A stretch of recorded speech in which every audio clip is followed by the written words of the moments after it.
السلام علیکم۔ آج 25 فروری ہے، اس کے متعلق ہم آپ کو تھوڑا سا آگاہ کرتے ہیں۔ تو ہمارے ملک پاکستان آزاد ہونے کے بعد 25 فروری 1948 کو اردو کو قومی زبان قرار دیا گیا، جو اردو اب ہمارے لیے ایک عظیم زبان ہے۔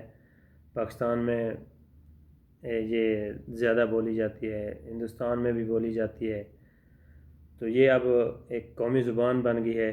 اس کے متعلق بہت سارے اشعار شعراء کرام نے لکھے ہیں، میں نے اپلوڈ کر دیا ہے اپنے چینل پر۔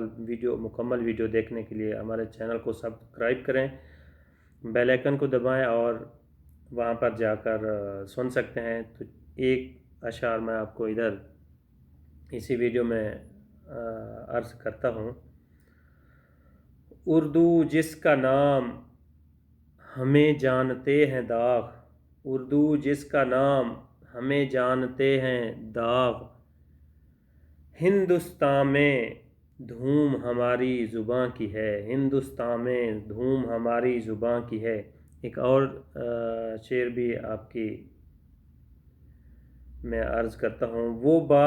وہ کرے بات تو ہر لفظ سے خوشبو آئے، وہ کرے بات تو ہر لفظ سے خوشبو آئے، ایسی بولی وہی بولے جسے اردو آئے، ایسی بولی وہی بولے جسے اردو آئے، وہ کرے بات تو ہر لفظ سے خوشبو آئے، ایسی بولی وہی بولے جسے اردو آئے۔